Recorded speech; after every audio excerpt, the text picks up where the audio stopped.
पश्चिम बंगाल के मेदिनीपुर में एनआईए ने 2022 के भूपति नगर में विस्फोट मामले के 2 आरोपियों को हिरासत में लिया। सुबह एनआईए टीम पर हुए हमले में एक अधिकारी हुआ घायल।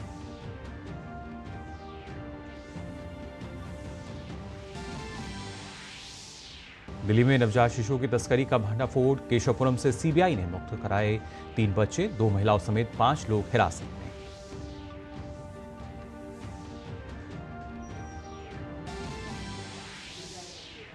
उत्तर प्रदेश और राजस्थान में प्रचार ने पकड़ा जोर। प्रधानमंत्री ने सहारनपुर में की जनसभा। कांग्रेस के घोषणा पत्र की तुलना आजादी के पहले की मुस्लिम लीग से की। अजमेर के बाद गाजियाबाद में होगा प्रधानमंत्री का रोड शो। वहीं जयपुर में कांग्रेस की न्यायपत्र यात्रा में शामिल हो रही हैं सोनिया गांधी।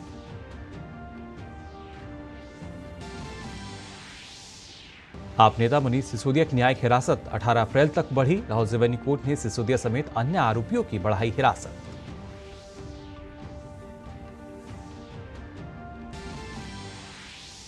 छत्तीसगढ़ के बीजापुर में फिर हुई मुठभेड़। 25 लाख के इनामी कमांडर सागर समेत 3 नक्सली ढेर, लाइट मशीन गन और AK-47 समेत कई अन्य हथियार बरामद।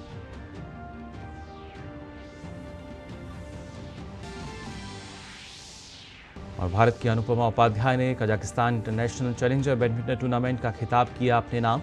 फाइनल मैच में हमवतन खिलाड़ी शरानी बरुआ को दी मात।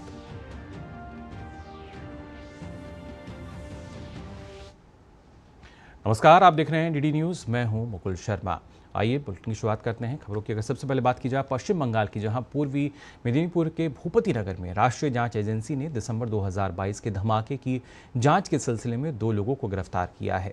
एनआईए आज सुबह तृणमूल कांग्रेस के नेता बलाई मेटी और टीएमसी के एक कार्यकर्ता मनोब्रत हाजरा को पूछताछ के लिए ले जा रही थी। इसी दौरान एनआईए की टीम पर हमला हुआ। आरोप है कि उसी समय ग्रामीणों ने दोनों की रिहाई की मांग करते हुए एनआईए की गाड़ी को घेर लिया और कार पर हमला कर दिया। इस दौरान कुछ लोगों ने गाड़ी पर पत्थर भी बरसाए। सूत्रों के मुताबिक इस हमले में एनआईए के एक अधिकारी घायल हो गए। एनआईए ने इस मामले में पुलिस में शिकायत दी है। पुलिस ने कहा कि भूपति नगर में केंद्रीय पुलिस बल का बड़ा जत्था तैनात कर दिया गया है। बता दें कि 2 दिसंबर 2022 को भूपति नगर थाने के भगवानपुर 2 ब्लॉक के अर्जुन नगर ग्राम पंचायत के नेराबिला गांव में रात करीब 11 बजे भयानक बम विस्फोट हुआ था। घटना में तृणमूल बूथ अध्यक्ष राजकुमार मन्ना, उनके भाई देव कुमार मन्ना और विश्वजीत गायन की मौत हो गई थी। सूचना मिलने पर पुलिस इलाके में गई और मामला दर्ज कर जांच शुरू कर दी। बाद में कोर्ट के आदेश पर एनआईए ने घटना की जांच अपने हाथ में ले ली। कोर्ट के आदेश पर विस्फोट की घटना की जांच कराए जाने पर एनआईए पर ये हमला हुआ। और इस पूरे मामले में और ज़्यादा जानकारी के लिए प्रसेनजीत बख्शी हमारे साथ जुड़ चुके हैं। प्रसेनजीत, जानना चाहेंगे जिस तरीके से जो पूरा मामला है विस्फोट का 2022 पे, और उसके बाद जब एनआईए की टीम जांच के लिए जाती है, 2 लोगों को हिरासत में लेती है, तो उसी टीम पर यहाँ हमला बोल दिया जाता है।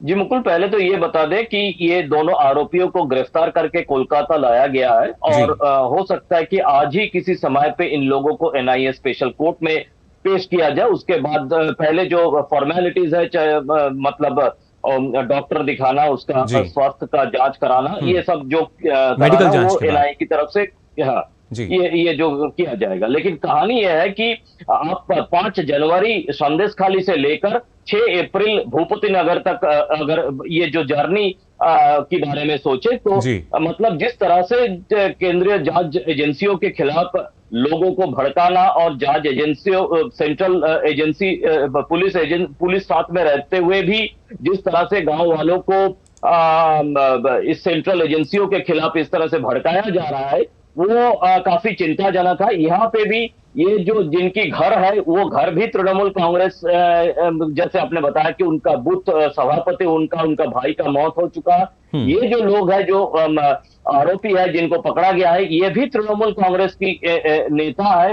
ये जो माइती है, ये माइती तो नेता है और बाकी जो जाना तृणमूल कांग्रेस की वर्कर है।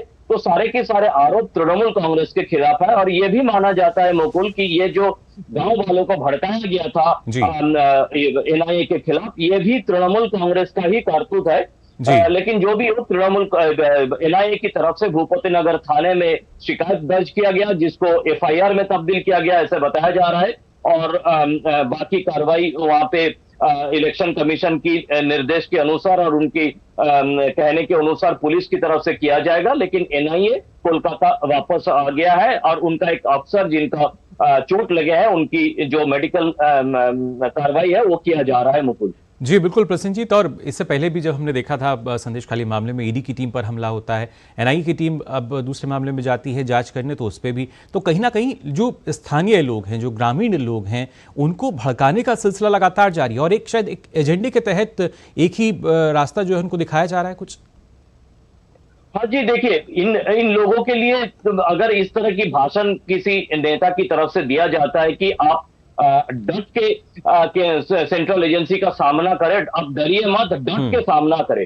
अब ये डट के सामना करने का क्या मतलब ये गांव के लोग निकालेंगे जब उनकी नेता या नेत्री ने इस तरह की भाषण चुनावी प्रचार की समय पे दे रही है। तो उनके लिए डट के सामना करने के मतलब है लाठी लेकर या ईंट पत्थर लेकर इस तरह की एजेंसियों के खिलाफ हमला करना। मतलब चाहे वो ईडी हो, चाहे वो एनआईए हो, चाहे कोई भी हो, तो ये लोग उसी हिसाब से हमला कर रहा है। तो दोष इनको गांव वालों को तो हम दे नहीं सकते। मतलब ये जो एक सोचे समझे साजिश के तहत इन लोगों को डराने के लिए, ये जो यहाँ पे भी जो लोग जाते हैं वो परिवार वाले हैं, वो नॉर्मल इंसान है। इनके खिलाफ अगर इस तरह से एक हमला करने की एक तरह से इशारा किया जाता है, तो इन लोगों ने वैसा ही इशारा के हिसाब से काम कर रहे हैं गांव वाले। और बाकी तो आप समझ ही सकते हैं। बिल्कुल, तो केंद्रीय एजेंसी जो है वो कहीं ना कहीं यहाँ निशाने पे रहती हैं और उसके बाद जो जिस तरीके से इनको भड़काया जाता है वही नेता वहाँ से गायब हो जाते हैं और वो फिर कहीं ना कहीं नजर नहीं आते, लेकिन जो फंसते हैं वो आम लोग। और लगातार ये सिलसिला जारी है। उम्मीद यही कि बदलाव जो है वो जल्दी हम यहाँ देखें। फिलहाल बहुत बहुत शुक्रिया आपका प्रसन्नजीत इस तमाम जानकारी के लिए। अब बात करते हैं राजधानी दिल्ली की, जहां केशवपुरम थाना इलाके में मानव तस्करी मामले में सीबीआई ने छापेमारी की। यहां बच्चों की तस्करी यानी अवैध व्यापार से जुड़े मामले में सीबीआई ने कई जगहों पर अचानक छापा मारा। सीबीआई की टीम ने छापेमारी में 3 नवजात बच्चों को बरामद किया और 2 महिलाओं समेत करीब 5 लोगों को हिरासत में भी लिया गया है। इन लोगों से पूछताछ के बाद कई अहम खुलासे होने की संभावना जताई गई है।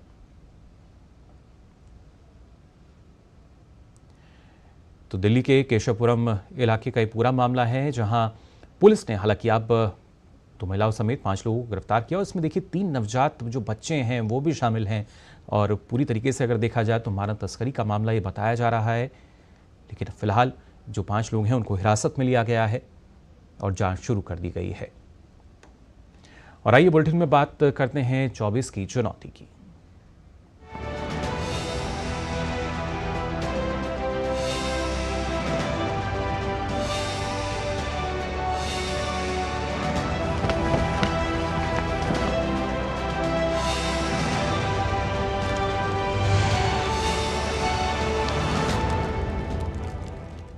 प्रधानमंत्री नरेंद्र मोदी ने उत्तर प्रदेश के सहारनपुर में विशाल जनसभा को संबोधित किया। प्रधानमंत्री ने कहा कि भाजपा राजनीति नहीं, राष्ट्रीय नीति पर चलती है। पीएम ने पिछले 10 वर्ष में देश में हुए अभूतपूर्व विकास का जिक्र किया। पीएम ने कांग्रेस सहित इंडी गठबंधन पर भी जमकर कटाक्ष किया। प्रधानमंत्री ने कहा कि आज समाजवादी पार्टी को हर घंटे उम्मीदवार बदलने पड़ रहे हैं और कांग्रेस को तो उम्मीदवार मिल ही नहीं रहे हैं। जिन सीटों को कांग्रेस अपना गढ़ मानती थी, वहां भी उसे उम्मीदवार उतारने की हिम्मत नहीं हो रही है। मैंने तो देखा कुछ जगह पे जिसको उन्होंने उम्मीदवार घोषित कर दिया, टिकट दे दिया, उसने दूसरे दिन वो इस्तीफा दे दिया।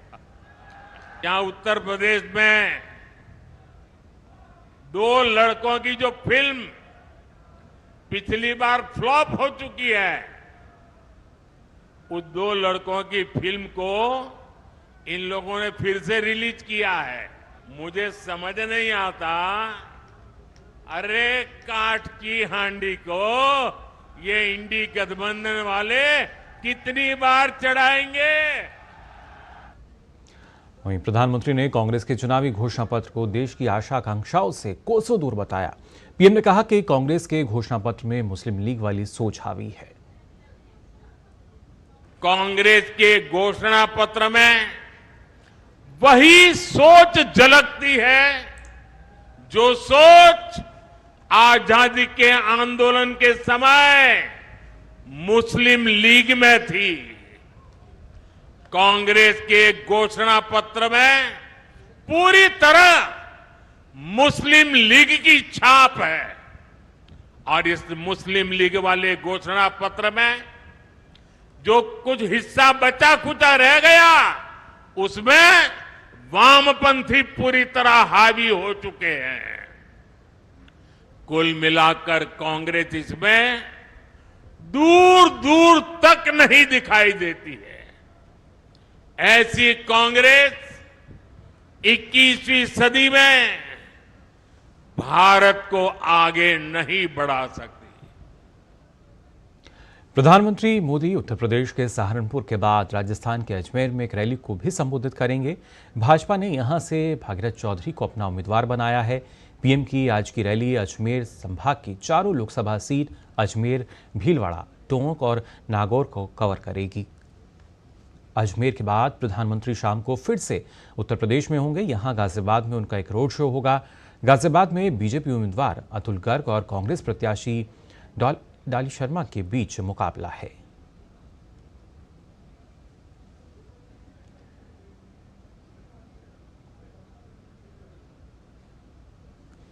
तो उत्तर प्रदेश के बाद आज राजस्थान में प्रधानमंत्री एक रैली को संबोधित करेंगे और खासतौर से आसपास की जो 4 सीटें हैं उन पे किस तरीके की स्थिति हो सकती है, इस पर और ज़्यादा चर्चा के लिए किस तरह की तैयारी हैं, रुख करेंगे अजमेर का, जहां से हमारे संवाददाता विशाल पेरिस्टो, उनसे बातचीत हम करेंगे, जानेंगे किस तरह का माहौल फिलहाल अभी नज़र आ रहा है। अगर अजमेर की बात की जाए और इसके साथ साथ जो आसपास की जो 4 लोकसभा सीटें हैं, किस तरीके से इन पर बीजेपी जो है वो कमर कसती हुई नज़र आ रही है। और जब आज प्रधानमंत्री नरेंद्र मोदी यहाँ पे इस रैली को संबोधित करेंगे तो जाहिर तौर पर आसपास की इन 4 सीटों को ना सिर्फ वो कवर करेंगे बल्कि जो लोग हैं उनके भी भारी संख्या में इस रैली में पहुंचने के जो कयास हैं वो लगाए गए हैं। खासतौर से टोंक की अगर बात की जाए, नागौर की अगर बात की जाए, ये 2 सीट और उसके साथ साथ भीलवाड़ा और अजमेर, तो ये कुल 4 सीट हैं जिसको आज हम कह सकते हैं कि यहाँ के जो मतदाता हैं उनको साधने की कोशिश की जाएगी। पीएम की रैली इन चारों लोकसभा सीटों को कवर करेगी। हालांकि अजमेर के बाद फिर से एक बार प्रधानमंत्री उत्तर प्रदेश का रुख करेंगे, जहां गाजियाबाद में उनका रोड शो होगा शाम में। लेकिन फिलहाल आज सहारनपुर के बाद अब राजस्थान के अजमेर में वो एक रैली को संबोधित करेंगे। और ख़ासतौर से इस रैली की अगर बात की जाए तो 4 लोकसभा सीट यानी अजमेर के साथ साथ टोंक की हम बात करें, नागौर की बात की जाए और भीलवाड़ा, इस क्षेत्र में किस तरीके से लगातार जो विकास कार्य हैं वो और बेहतर होंगे, इसकी जो बानगी है वो होती हुई नज़र आएगी।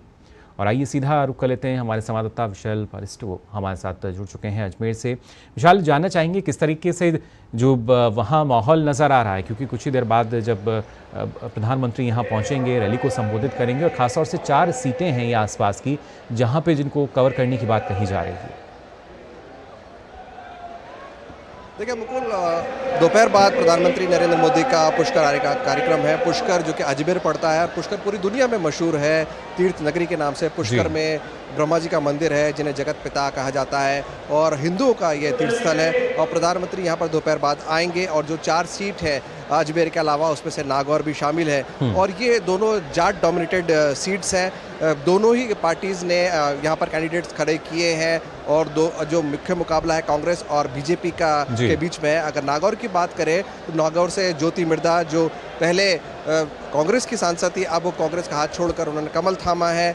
विधानसभा का चुनाव वो हारी ज़रूर थी लेकिन बीजेपी ने उनको फिर से मौका दिया है लोकसभा चुनाव के अंदर। और इसके अलावा जो राष्ट्रीय लोकतांत्रिक पार्टी जिसने एकमात्र सीट जीती थी नागौर से, हनुमान बेनीवाल जो उसके फाउंडर चेयरमैन है, फाउंडर प्रेसिडेंट है, उन्होंने फिर से नागौर से अपनी किस्मत आजमा रहे हैं। तो एक बड़ा इंटरेस्टिंग मुकाबला है दोनों ही जगह। जी बिल्कुल विशाल, और ख़ासतौर से भीलवाड़ा की अगर हम बात करते हैं, जैसा आपने बताया कि जो तमाम जो सीटें हैं इन पर मुकाबला जो है बहुत ही दिलचस्प होने वाला है। और इसको लेकर क्योंकि लगातार जिस तरीके से कयास लगाए जा रहे थे, भीलवाड़ा सीट की अगर बात की जाए वहाँ पे किस तरह का समीकरण बनता हुआ नजर आएगा विशाल?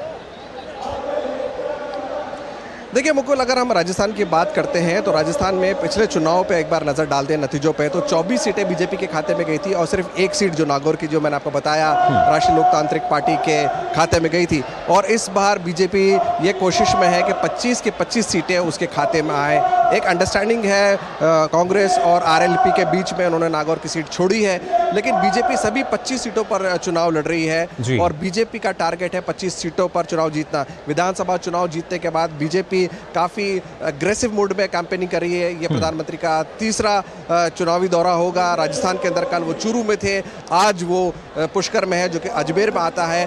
पुष्कर में वो यहाँ पर जनसभा को संबोधित करेंगे और सुबह से ही काफ़ी उत्साह है लोगों में, काफ़ी लोग यहाँ पर जमा हो चुके हैं। पुष्कर जैसे कि मैंने आपको बताया तीर्थ नगरी है और अजमेर के अंदर ही आता है। अजमेर जाना जाता है अपने आना सागर के लिए। अन्ना जी जो हिंदू सम्राट पृथ्वीराज चौहान के पिता थे, उनके नाम पर ये आना सागर है, जो जहाँ पर जहांगीर ने मशहूर बारादरी भी बनवाई थी। और अजमेर जाना जाता है ख्वाजा गरीब नवाज की दरगाह के लिए भी।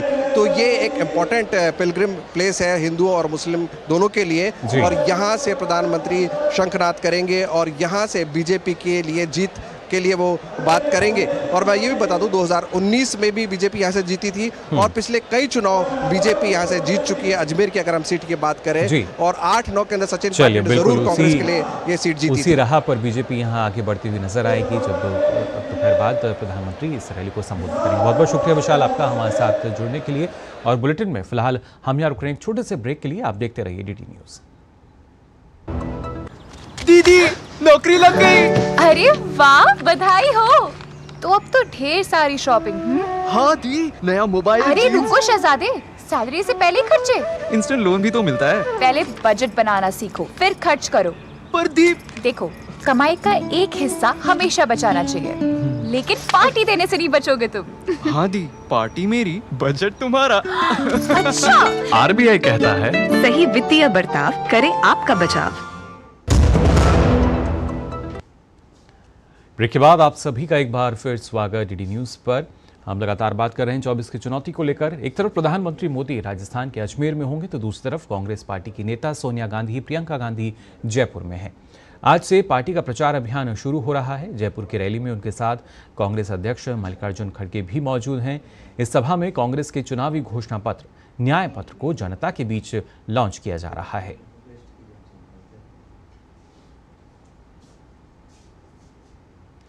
वहीं लोकसभा चुनाव के लिए कांग्रेस ने उम्मीदवारों की एक और लिस्ट जारी कर दी है। इस लिस्ट में गोवा, मध्य प्रदेश और दादर की 6 सीटों पर उम्मीदवारों के नामों का ऐलान किया गया है। मध्य प्रदेश की ग्वालियर सीट से प्रवीण पाठक और मुरैना से सत्यपाल सिंह सीकरवार को टिकट दिया गया है। वहीं मध्य प्रदेश की खंडवा सीट से कांग्रेस के नरेंद्र पटेल को उम्मीदवार बनाया है। नॉर्थ गोवा से रमाकांत खलप को और दक्षिण गोवा से कैप्टन विरियाटो फर्नांडिस को टिकट दिया गया है। दादर एवं नगर हवेली से कांग्रेस ने अजीत रामजी भाई को मैदान में उतारा है।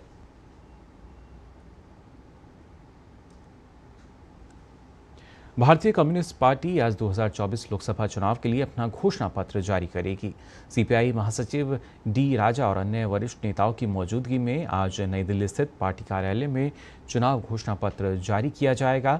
जानकारी के मुताबिक पार्टी के घोषणा पत्र में जनहित से जुड़े मुद्दों पर खासा फोकस रहेगा। केंद्रीय मंत्री और भाजपा नेता स्मृति ईरानी ने तमिलनाडु के उत्तरी चेन्नई से भाजपा उम्मीदवार RC पॉल कनकराज के साथ रोड शो किया। विपक्षी इंडी गठबंधन पर इस दौरान उन्होंने तीखा हमला भी बोला। In Wayanad, the India Alliance is fighting, but when the India Alliance meets in Delhi, they are hugging each other. And today I am in Tamil Nadu. I can only say, in Delhi they are hugging, in Kerala they are begging, and in Tamil Nadu they are thugging. The question arises for every citizen, when the Congress party, even after colossal losses, has the arrogance to threaten the country, can such a Congress party then protect democracy in India? एक चुनावी rally के दौरान प्रधानमंत्री नरेंद्र मोदी के खिलाफ आपत्तिजनक टिप्पणी करने के बाद कांग्रेस नेता चरणदास महंत की मुश्किलें बढ़ गई हैं। छत्तीसगढ़ के राजनांदगांव में एक सार्वजनिक रैली के दौरान प्रधानमंत्री नरेंद्र मोदी के बारे में आपत्तिजनक टिप्पणी को लेकर चरणदास महंत के खिलाफ थाने में मामला दर्ज किया गया है। जिला निर्वाचन अधिकारी की शिकायत के आधार पर कोतवाली पुलिस स्टेशन में महंत के खिलाफ प्राथमिकी दर्ज की गई है।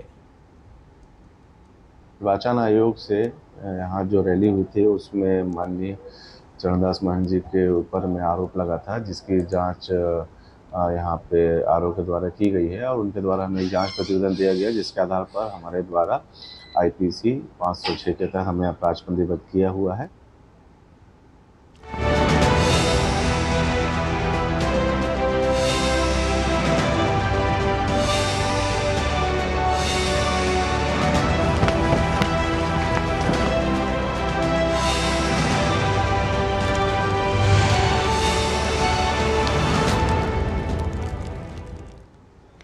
दिल्ली शराब नीति से जुड़े मनी लॉन्ड्रिंग मामले में आप नेता और दिल्ली के पूर्व उप मुख्यमंत्री मनीष सिसोदिया को आज भी कोर्ट से राहत नहीं मिली। दिल्ली की राउस एवेन्यू कोर्ट ने मनीष सिसोदिया की न्यायिक हिरासत 18 अप्रैल तक के लिए बढ़ा दी है। राउस एवेन्यू कोर्ट में इस मामले की अगली सुनवाई अब 18 अप्रैल को होगी।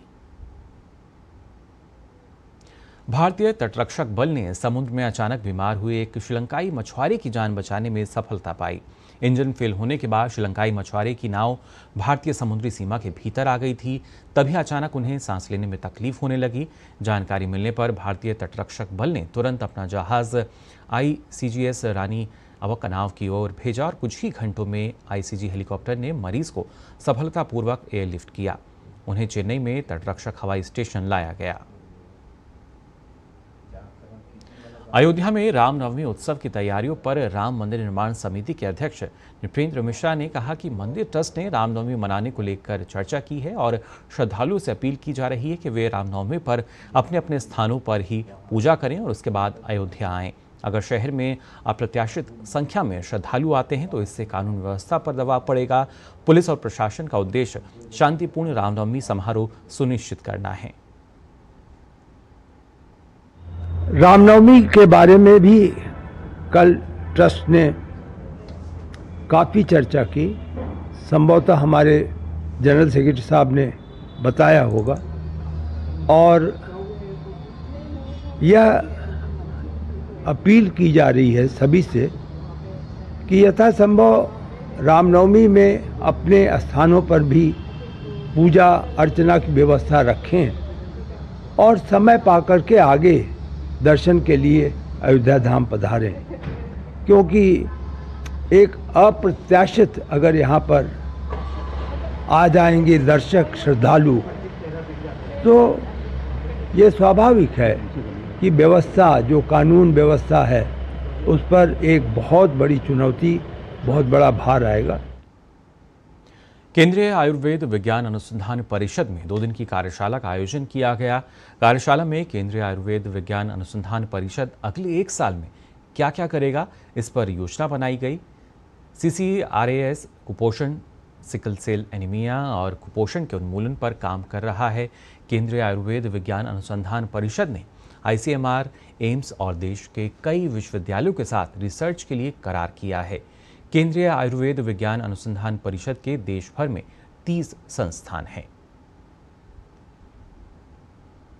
लास्ट ईयर का एक्टिविटीज़ को रिव्यू किए और अगले साल क्या क्या करेंगे प्लानिंग कर रहे हैं। जैसे अगले साल के लिए हमारा मेजर एक्टिविटीज़ है कि ministry of women and child development के साथ हम ये मिशन उत्कर्ष के अंदर एनीमिया कुपोषण को मैनेज करने के लिए प्रोग्राम कर रहे हैं। हम मिनिस्ट्री ऑफ ट्राइबल अफेयर्स के साथ मिलके 100 एकलव्य स्कूल में सिकल सेल को ट्रैक करना और उसमें माल नरिशमेंट को जो स्टूडेंट है उनको मैनेजमेंट करने के लिए दे रहे हैं। हम कई दूसरे यूनिवर्सिटीज़ और नेशनल इंस्टीट्यूट के साथ ICMR के साथ इन पर्टिकुलर हम 2-3 प्रोग्राम करने जा रहे हैं।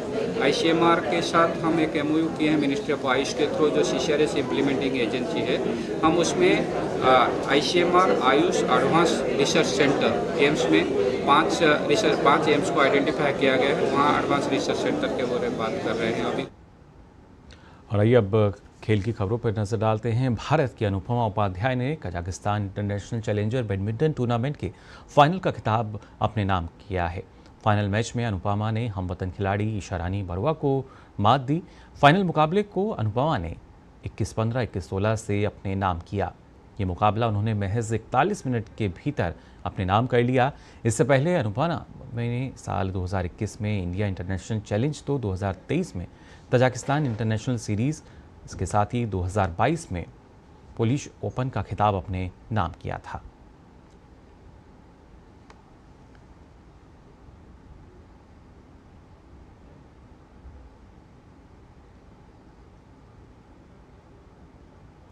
हम बात करते हैं हॉकी की। भारतीय पुरुष हॉकी टीम ऑस्ट्रेलिया के साथ 5 मैच की टेस्ट सीरीज खेलने के लिए तैयार है। सीरीज का पहला मैच आज पर्थ में खेला जाएगा। 2024 पेरिस ओलंपिक के लिए अपनी तैयारियों का आकलन करने के लिए लिहाज से ये सीरीज दोनों टीमों के लिए बेहद अहम है। भारत FIH विश्व रैंकिंग में फिलहाल 4थे स्थान पर है, जबकि ऑस्ट्रेलिया 5वें पायदान पर। ऐसे में दोनों टीमों के बीच रोमांचक मुकाबला देखने को मिल सकता है। तो फिलहाल के लिए इस बुलेटिन में बस इतना ही, लेकिन देश और दुनिया की तमाम खबरों के लिए आप देखते रहिए DD न्यूज़। मुझे दीजिए अनुमति। नमस्कार।